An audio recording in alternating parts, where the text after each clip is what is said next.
萨瓦迪卡，碰瓷格拉卡，印地到了高速陈孔鹏。大家好，我是南城华先生。今天跟大家聊聊泰国最新2025年5月1号起的新规定 TDAC。这 TDAC 我念的有点别扭啊，它的全称是 Thailand Digital Arrival Card， 什么意思？就是泰国数字入境卡或者泰国电子入境卡，你怎么念都行，反正就是填一个入境信息。为什么我念的别扭啊？因为它跟那个泰国的电信公司 DTAC 吧有点相似，所以有点绕口，就念这个。反正咱们就管它叫数字入境卡吧，这样简称好一点。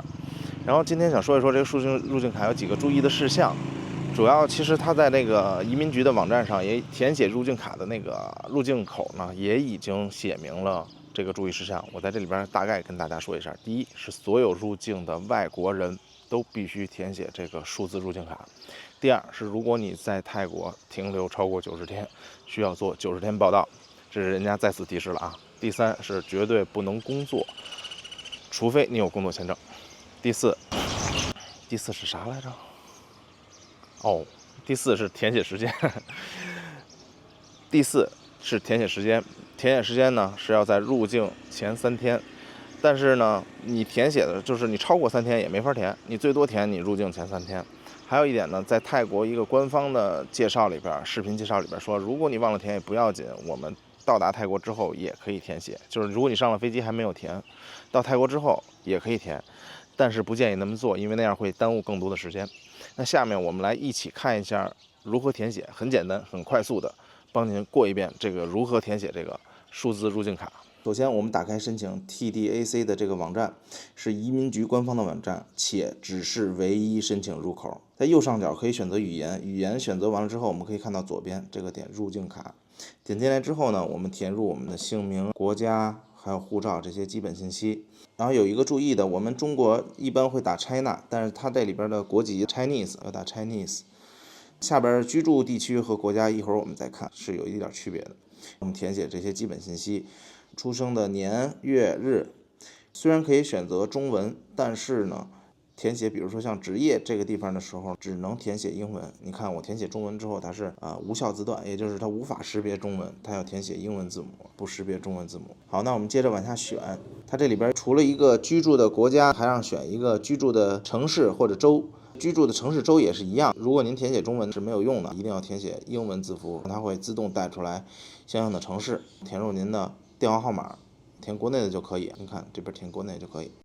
然后我们到了第2页，它就是叫旅行和住宿信息，前面是个人信息嘛，后边旅行和住宿信息。它要填一个到达的日期，正常填写您的航班到达日期，登机的国家就是您的始发地是什么地方。但是有一个问题我没有考虑清楚，如果您有中转的时候，您登机的国家选择哪个地方？但根据以前的经验，如果您有中转，您登机的国家和地区也要写始发地，就是您第一次航班，因为您一般中转的时候是一个联程机票，但如果您不是联程机票，您最好写您最后的始发地。包括下边旅行目的啊什么的，都是一个英文的菜单选项，您就随意选就行了，您就选择这个度假一般什么的，或者运动、看病什么的都可以。然后来的方式有3种选项，但我们一般都是航班。当然它也有比如说可以坐车或者坐船的其他的方式来过来。选择航空呢，就选择这个民航啊，别选择您私人飞机，除非您真的有私人飞机。您继续往下写，写上您的航班号，还是刚才那个问题，如果是联程航班，您有2个航班号，我建议您写最后一个到达泰国时候的航班号。上边所有信息填完了之后，您会发现一个特别奇怪的事儿，下边写着出发信息，其实可能它这是翻译错误，我觉得它这可能是网站翻译的错误，应该就是离开时候的信息，它写你大概什么时候会离开泰国，你要把离开时候的航班写上大概是这个意思。一般比如订了往返机票，你就把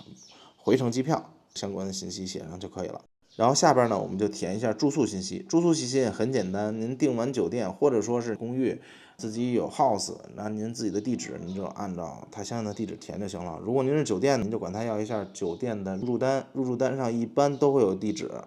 英文的地址就可以，您可以找到它对应的选项，把它选到相应的地址所有的地址复制在最下边这一行就可以了。我们点继续。最后这个页面呢是一个健康声明，就是让您写您来泰国前2周去过哪个国家，在哪个国家待过，这也是一个防疫工作，应该是关于健康的。点完了之后会有一个信息的预览，您看到了吗？信息一览，您确认完了之后就可以提交了。但是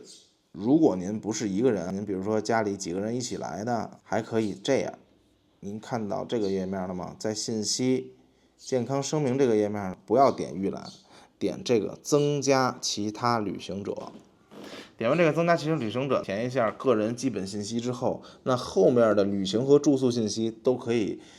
算是一键复制，利用之前旅客的信息，利用之前的那个人的信息，就可以直接套用带过来，所有的信息就都完全同步了，就不需要再次填写。好吧，那填写过程还是比较轻松愉快以及简单的，一定很简单吧？现在您感觉一定很简单吧？我带您简单做了一遍这个入境卡的填写，真的非常简单。但是就是比较繁琐一点，就是你得记住了，别忘记它，